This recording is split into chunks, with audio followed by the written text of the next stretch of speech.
დღევანდელ ვიდეოში ერთ საკითხს შევეხები, რომელიც არის საერთო თითქმის ყველა მებაღეობის და მეტნაკლების სხვადასხვაობით გვხდება ყველა რეგიონში, საქართველოს მასშტაბით.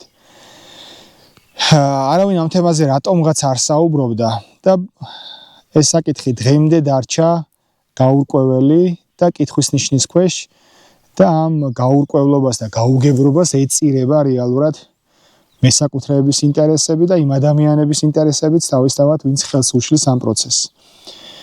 რავს გულისხმობთ? გულისხმობთ მებაღეობის ტერიტორიებზე ნაკვეთების მიტაცების საკითხს. წარმოიდგინეთ, ახლა ჩვენ ვართ ერთ-ერთ ადგილას. ეს არის ხონი, სოფელი გორდი და ამ ტერიტორიაზე გაიცა სააგარაკე ნაკვეთები. ეხლა აქვე ცხოვრობს მოსახლეობა, რომელიც რეალურად დაშორებულია ამ ტერიტორიისგან და თავის დროზე ყველაფერი იყო გამიჯნული, ვის სად რა ეკუთვნოდა, რამდენი და სად იყო მებაღეობის ნაკვეთები და სად იყო სააგარაკე ნაკვეთები.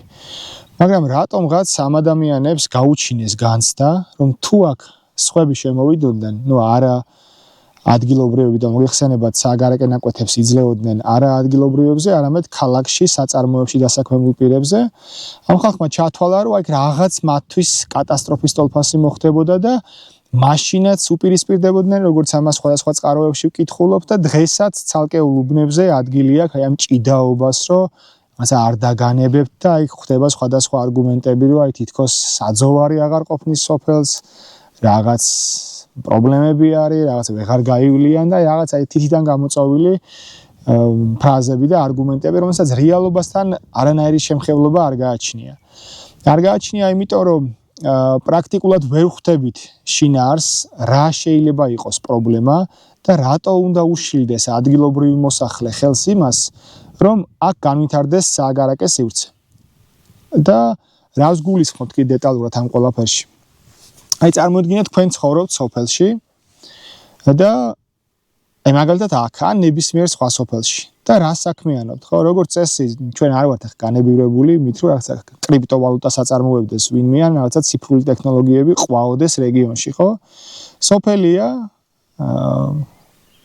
ტურისტული სოფელია, ადამიანების უდიდესი ნაწილი დაკავებულია სასოფლო-სამეურნეო საქმიანობით. აი წარმოიდგინეთ, როგორ შეიძლება არ აწყობდეს ადამიანს ის, რომ სასოფლო-სამეურნეო პროდუქცია, რომელსაც ის მოიპოვებს მთელი წლის განმავლობაში, მას რეალიზაცია გაუკეთოს აქვე, მის სახლთან ახლოს. აი წარმოიდგინეთ, როგორ იქცევა, ხო, ტიპიური სოფლის პროდუქციის მწარმოებელი პირი. აწარმოებს პროდუქტს მაგალითად გორდში, შემდეგ მიაქეს ან ხონის ბაზარში, ან წყალტუბოს, ან ქუთაისის ბაზარში, კარგავს ამისთვის დროს, ენერგიას, თავის საქმეს ცდება. და ხარჯიანი პროცესია და შემდეგ დაარეალიზებს ამ პროდუქტს, მოდის და აგრძელებს ისევ იგივე საქმიანობის და იგივე პროდუქციის წარმოებას. აი თქვენ წარმოიდგინეთ ახლა, რომ წასulis მაგივრად და სადმე გასulis მაგივრად სოფლის პროდუქციის მწარმოებელს პირს რომ კონდეს საშუალება იქვე მოახდინოს პროდუქციის რეალიზება. ხო, მის სახლთან, მის საცხოვრისთან, მის სამეწარმეო სივრცესთან ახლოს. როგორ შეიძლება ამას ჯობდეს ის, რომ წაიღო სადღაც დასაკარგავში და კიდე დამატებით ფული გადაიხადო იმაში, რომ შენი ნაწარმოებული პროდუქტი აწარმოო. ხო, ყველანაირ აზრს მოკლებულია. არანაირი არგუმენტი არ მეტყველებს, რომ აქ მაცხოვრებელ პირს შეიძლება უღირდეს და ურჩევნოდეს, რომ პროდუქცია შორს გაყიდოს და არა იქვე. ამის გარდა სააგარაკე სივრცეების მინიჭება, სააგარაკე სტატუსის მინიჭება, ხო თავისთავად ზრდის ღირებულებას, არა, შენ რო აქ ცხოვრობ ხონში. ხო გინდა რომ შენ ქონებას ფასი კონდეს და რაღაც მნიშვნელოვანი აქტივი იყოს. თუ რეგიონი განვითარდება და მას დამატებითი ტურისტული სტატუსი მიენიჭება, ხო? ეს ხო ისევ შენ ქონებაზე აისახება, ისევ შენ აქტივზე აისახება დადებითად და მაგალითად აქ მაცხოვრებელი ხალხი ამას ძალიან კარგად უნდა ხვდებოდეს, საიდან სად მოვიდა და როგორ შეიცვალა რეგიონის მხარე და ეკონომიკური შემოსავლები მას შემდეგ, რაც გორდს და კინჩხას რაღაც ტურისტული სტატუსი მიენიჭა. ხო, საკუთარ თავზე გამოცადა ამ ხალხმა ეს მაგალითი, როგორ გაიზარდა მათი ნაკვეთების ღირებულება და მათი აქტივის და მათი შემოსავლების მათ შორის ღირებულება. და მოცულობები უბრალოდ.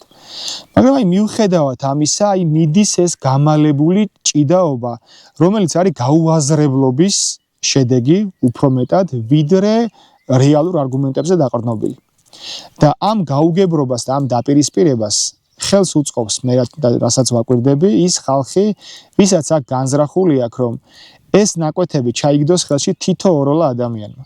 ამ საბოლოო ჯამში აჩხუბებენ, აყეფებენ აქ ადგილობრივ მოსახლეობას და შემდეგ მოდის ამ ნაკვეთებზე 1-2 კაცი და ამ ნაკვეთებს საყვარლად, ასე რომ ვთქვათ, გადაინაცვლებს საკუთარ ჯიბეში და აქტივში. ყოველ შემთხვევაში ასეთი განზრახვა აქვს, ასეთი განზრახვა გქონდათ და გარკვეულწილად გამოდიოდათ, მაგრამ ვეღარ გამოვა სამწუხაროდ ასე და ამიტომ ამ ყველაფერს ჯობია აი ამ ჭიდაობას და საკუთარი თავის მტრობას ყველამ გავიაზროთ, რომ ჯერ ერთი სხვის ნაკვეთს ვერავინ ვერ წაიღებს და ვინც მოახერხა და რაღაც მანქანებით წაიღო, ყველა დაუბრუნდება თავის მესაკუთრეს და ამის გარდა ისევ თქვენთვის არის უარესი ის, რომ აქ არ განვითარდეს ინფრასტრუქტურა, არ განვითარდეს კომერცია და არ განვითარდეს ის რა გზითაც წავიდა და ან შეინსამყარო და იგივე შეხედეთ აი კურორტებს, შეხედეთ ცნობილ ადგილებს, რის ხარჯზე არიან პოპულარული ხო იქ ადამიანი მივიდა, ადამიანს ინვესტიცია მოყვა და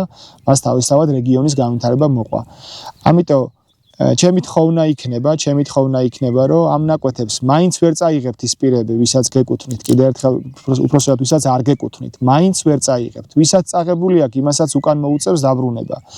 და დავანებოთ თავი ამ ჭიდაობას, შეეშვით ამ ჭიდაობას, მიეცით საშუალება აქ ადამიანებს, ვისაც ეკუთვნის ნაკვეთი, მიიღონ თავიანთი, არანაირი საქონელი არ დარჩება აქ ლუკმაპურის გარეშე და არანაირი გადაადგილების პრობლემა არ გექნებათ, ტყეს და ველს მიაქვს ეს ქვეყანა. მიეცით საშუალება ადამიანებს განვითარების და მიეცით შანსი თქვენ თავს, რომ იცხოვროთ უკეთეს გარემოში და უფრო ძლიერ გარემოში, ვიდრე დღეს ცხოვრობთ.